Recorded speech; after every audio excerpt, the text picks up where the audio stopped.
Problem भी नहीं है, डिप्रेशन है। You just think about it. आपको कोई कहे रोज एक ही काम करना है, ऐसा सुबह भी बर्तन तो शाम को भी बर्तन, आपको क्या होगा? क्या होगा? अच्छे खासे को भी डिप्रेशन होगा या नहीं? मैं वाइड रेंज ऑफ लोगों से मिलती हूँ, क्योंकि लॉकडाउन में जो रहते हैं, जो लोग बड़े बड़े आलिशान घरों में रहते हैं। मैं अभी बता रही थी शिवानी जी को कि कोर तो सबका सेम होता है, बिलीव मी। रीजंस अलग होते हैं, एनवायरमेंटल फैक्टर्स अगर अलग होते हैं, लेकिन ये जरूर है कि विमेन, अब एक दूसरा खतरा जो हम समझ ही नहीं पा रहे हैं, उस रिसर्च पेपर ने तो आपको 2010 में क्लियर कर दिया था कि आपको कुछ करो कि डिप्रेशन घर घर घुस रहा है। Shobha just mentioned through her speech, I think we need to think deeply in all the aspects that she put forward in front of us. Coming from a spiritual background, I would say, बहुत देखिए सीधी सी बात है, महिला अगर स्वस्थ होगी तभी वो देश का विकास कर पाएगी, उसमें सहयोग दे पाएगी, विकसित भारत हो पाएगा। अगर महिला डिप्रेस रहेंगी, जैसे मैंने अपनी स्पीच के अंदर सारा बताया कि डिप्रेशन जो है महिला के अंदर, मतलब हर वर्ग की महिला में घुस गया है, तो उसके लिए बहुत ज़रूरी है कि वो अपनी फ़िज़िकल हेल्थ के साथ साथ अपनी मेंटल हेल्थ का भी ख्याल रखें। और समाज का भी ये कर्तव्य है कि जिसको हम परिवार की धुरी कहते हैं, हम कहते हैं कि जिसके बिना देश का विकास संभव नहीं है। जब भी जर्नी ऑफ डेवलपमेंट होती है तो उसके अंदर महिला की एम्पावरमेंट की, महिला की बहुत बड़ी भूमिका होती है। तो उस महिला की भूमिका को हमें कभी भी नकारना नहीं है, हमें उस महिला की भूमिका को समझना होगा और हमें उसकी हेल्थ को कोर इशू बनाना होगा। 40 साल के बाद महिलाओं में ऐसा देखा गया सर्वाइकल कैंसर से लेकर तमाम तरह की बीमारियाँ होती हैं, इसको लेकर आप लोग क्या? देखिए वही हम बात कह रहे हैं ना कि 40 साल के बाद क्यों होती है, क्योंकि उस समय तक तो जैसे तैसे सब चीज़ें खिंच जाती हैं। उस तक जो है वो अपने बच्चों को पालती है, एजुकेशन देती है, उसमें अगर कोई प्रॉब्लम भी फेस कर रही है तो उसको भी वो आगे करती रहती है। लेकिन उसके बाद उसकी खुद की इश्यूज़ ऐसे हो जाते हैं जिसको वो नकार नहीं सकती। मेरा ये कहना है कि पहले दिन से ही बच्ची के जन्मते ही उसको सभी प्रकार की ऐसी फैसिलिटीज़, ऐसी उपजाऊ भूमि मिलनी चाहिए जैसी लड़के को मिलती है। तो मुझे ऐसा लगता है कि ये इस कोर इशू को हमें समझना होगा और सबको समझाना होगा।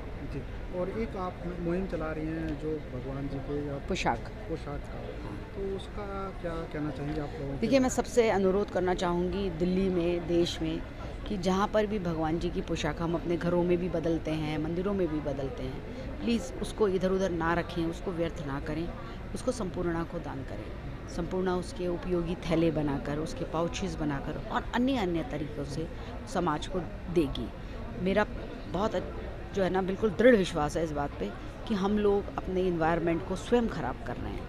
दुनिया भर की चीज़ें उसमें भरते ही जा रहे हैं।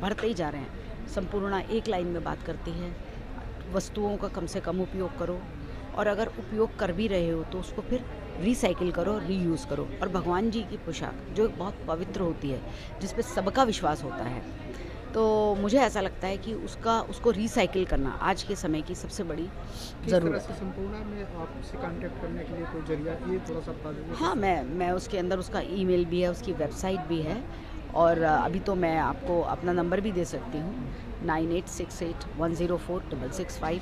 आप मुझे कॉल करें, मैं इस काम के लिए अपने को समर्पित किया हुआ है। आप जिस समय भी मुझे फ़ोन करेंगे मैं आपका फ़ोन उठाऊँगी। बहुत अच्छा। Thank you. शक्ति जो है वो बहुत स्ट्रांग है, पुरुषों से बहुत ज़्यादा अधिक है। भगवान ने बना के हमें ऐसा बना के भेजा हुआ है कि हमारे अंदर जो है वो सहन शक्ति बहुत दी हुई है, और बहुत कुछ सहन करने के बावजूद भी पुरुष एक काम करता है, हम करोड़ों काम करते हैं, उसके बाद भी हम कर पाते हैं। जी, महिलाओं को अवेयरनेस जो आप लोग कर रहे हैं, देखा गया कि 40 साल के बाद थोड़ा सा महिलाओं में कुछ इश्यूज आ जाते हैं, सर्वाइकल कैंसर हो जाता है, कुछ और इश्यूज, इसको लेकर क्या कहना चाहेंगे आप? इसको लेके ये कहना चाहती हूँ कि अवेयरनेस सबको आजकल बहुत हो रही है और उसके लिए हमारे पास एक बस है। कैमरे में देखिए जी। हमारे पास एक बस है, उस बस के अंदर मेमोग्राफी यूनिट भी लगाया हुआ है, एक्सरे भी लगाया हुआ है और पेप्समेयर बोलते हैं बच्चेदानी के मुंह के कैंसर को वहाँ से टेस्ट लेने के लिए, वो भी है। और हम नगरी नगरी द्वारे द्वारे जाते हैं, हरियाणा तक जाते हैं, तो वहाँ पे जाके लोगों का टेस्ट करते हैं और जो अर्ली कैंसर वाले पेशेंट होते हैं, 0 स्टेज वाले होते हैं, उनको पकड़ते हैं और उनका भी इलाज हो जाता है। आप तक पहुँचने के लिए महिलाओं को कैसे आपसे संपर्क कर सकती हो? गूगल है, गूगल पे जाइए, सब कुछ है, गूगल पे सब कुछ है। मैम, कैंसर के जो सिम्टम्स होते हैं वो कैसे पता चलेंगे महिलाओं को? कुछ महिलाओं को बिल्कुल भी नॉलेज नहीं होती। इसीलिए तो बोला जाता है कि आप अगर 25 साल की हैं, सेक्सुअली एक्टिव हैं, तो पेप्समेयर जो है वो करवाइए, पहली दफ़ा करवाइए। उसके बाद आपको 3 महीने बाद ज़रूरत है कि 1 साल बाद ज़रूरत है या 2 साल ज़रूरत है, वो डॉक्टर आपको बता देगा। अगर ब्रेस्ट का है तो आपको सेल्फ ब्रेस्ट एग्जामिनेशन, अपने आप गूगल में जाइए, सेल्फ ब्रेस्ट एग्जामिनेशन किसको बोलते हैं, अपना स्वयं का जांच करिए। उसके अंदर अगर कोई गांठ नज़र आती है या कोई शक पड़ता है, कुछ भी चीज़ नज़र आती है, आप आइए देखिए।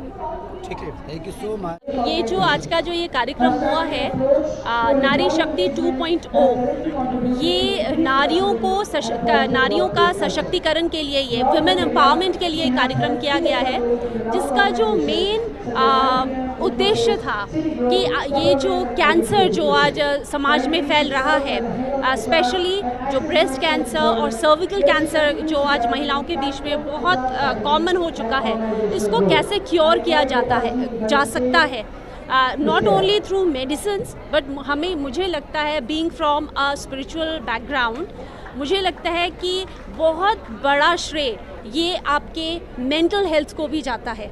And when I'm talking about mental health, so I'm not talking about any counseling sessions, only counseling sessions or seminars.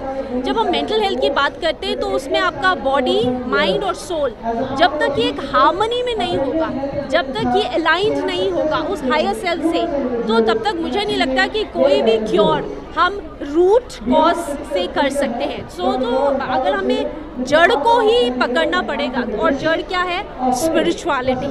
उसको हमें अपने मन को, अपने बॉडी को और अपनी सोल को अगर हम क्योर करना चाहते हैं तो उसके लिए self realization is a technique जिससे आप अपने ऊपर काम कर सकते हैं। ठीक है ma'am, thank you so much, thank you. तो जैसे ये नारी शक्ति इवेंट है, इसमें सबसे पहली तो ये बात है कि इतना अच्छा टॉपिक चुना गया है इस साल, जो विमेंस हेल्थ एम्पावरमेंट और अवेयरनेस प्लस एक्शन के बारे में है।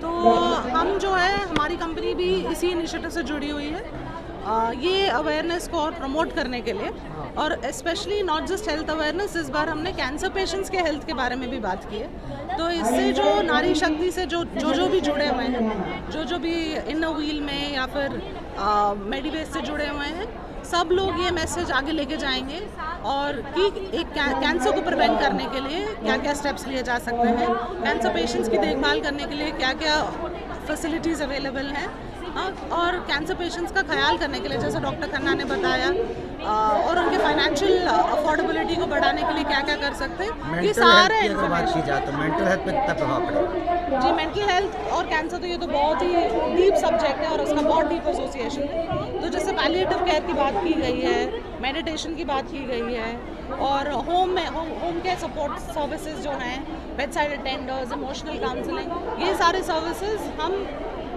एक कैंसर पेशेंट्स तक पहुंचा रहे हैं, और इसकी जानकारी आज बहुत डिटेल में डिस्कस की गई है। सो इस थ्रू दिस इनिशिएटिव अभी इतने सारे लोग ये जानकारी एक्सेस कर पाएंगे, एक्शन ले पाएंगे और कम्युनिटी में आउटरीच हो पाएगा। ठीक है, थैंक यू।